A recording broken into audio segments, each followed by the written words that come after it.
Hello everyone. Are you ready for another fabulous Friday idea? Today's idea was inspired by Gail Ellis. She is a demonstrator in Australia. I love her work. It's clean, it's simple, but it's very eye-catching is the only way to describe it. So I saw one of her samplers and I loved one of the images on there. So I'm using that image and creating a card with it. Join me in my studio and I'll show you how.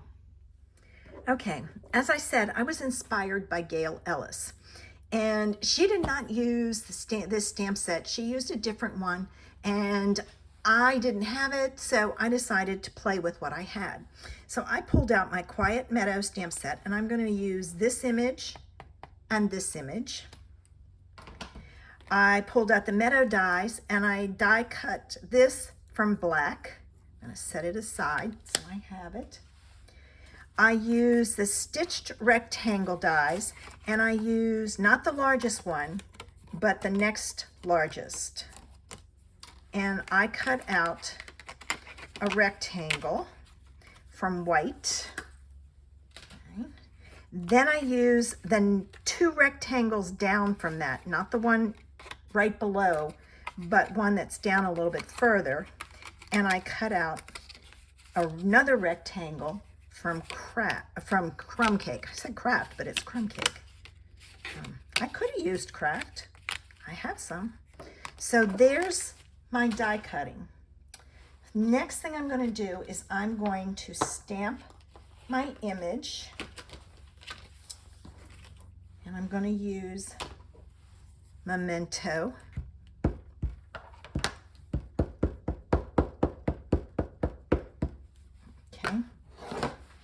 And I'm going to stamp that on a scrap piece of white. Give it a few seconds for the ink to transfer. All right. I'm going to set that aside for it to dry. It doesn't take long, but I want to make sure it's fully dry. I'm going to go to my piece of crumb cake and I'm pulling in a scrap paper to stamp on because I'm going to stamp this image on there and it is going to go off the edge. So I don't want it on my mat. So I'm going to put the paper underneath. All right, so there's that.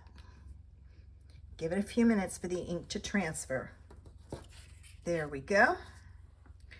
And now I'm going to take and I'm going to attach this. And I'm going to attach it down here and then I will cut it off. I don't want the whole thing because it would overpower the flower. So let me get this added. And I'm just going to put little dots of glue in key places on the flowers. So that it has something to grab onto. Let's see, I've got ink on my fingers, so I got to be careful. All right, I'm going to pull this down, and oh, I noticed I've got a couple of pieces that didn't pop out, so I want to get those before I glue it down. I think they're gone. All right, so I've got that. And to make sure it stays down, I'm going to put a block on top of it and let it set and dry. This is dry enough that I can do my next step. And I'm going to take crumb cake and I'm going to add some ink, sponge on some crumb cake to my flower. And I'm not coloring the whole thing. I want one part, like the top part, to be darker.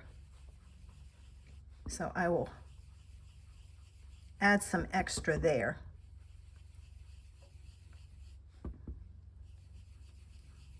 And then the bottom part, I want it lighter. Okay, I'm going to leave it at that. And now I need to fussy cut this out. So let me grab my scissors and I will cut it out. And now when I'm cutting this out, I'm going as close to the edge as I can get. I am leaving a little bit of a border, I guess you could say. I don't want it too big, but I do want a border. And if you notice, I am not turning my hand with the scissors. I'm turning my hand with the image. All right, I gotta cut this off.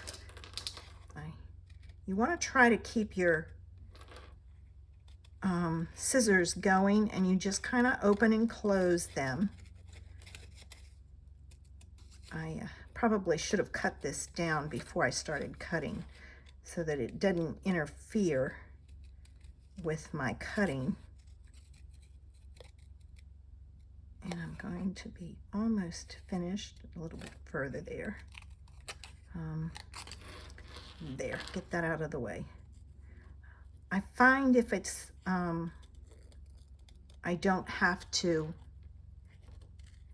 shift too much, my border stays about the same. I gotta fix that, but let me get this out of the way. And I'm gonna trim this up a little bit. It's too close. Or too far away. There we go. All right, so now I have it. And this has set, and I can trim the bottom off of here. So I always turn it over because then I can run my scissors along the edge. So I've got that. All right, I am going to add some white baker's twine. So I'm going to put this on, and I don't cut it off my spool. I leave it on, and I'm gonna tie a bow over here, and I'm gonna adjust it so that it's fairly even, and I'm gonna tie a knot because it'll make it easier to tie my bow if I don't have to worry about it. But when I do my knot, I'm pulling my tails north and south, and you'll see why in a minute. All right, so I'm going to make a loop with the bottom, then I'm going to take the top and I'm going to turn it around, and I have my bow, and whichever way I pull it, that's the way my bow is going to lay. Now I'm going to cut this, and I may cut it shorter because I don't like big bows. I like small bows.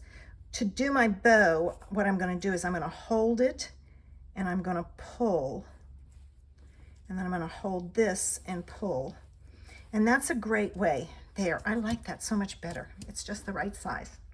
All right, now this piece is going to go on here in the middle.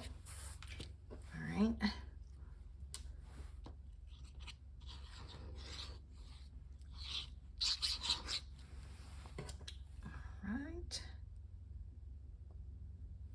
There it is, and I'm going to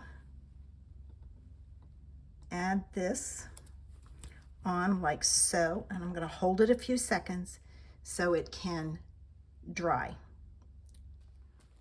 All right, the next thing I'm going to do is I'm going to do my card base, and this is a normal card base. I'm in the US, so it's 5.5 by 8.5. Scored at 4 1/4, and then this piece is going to go on here. She had used black and crumb cake and white, and I just thought it was very striking. So I did use the same colors as she did. Now she, like I said, made a panel for a sampler, and I used the idea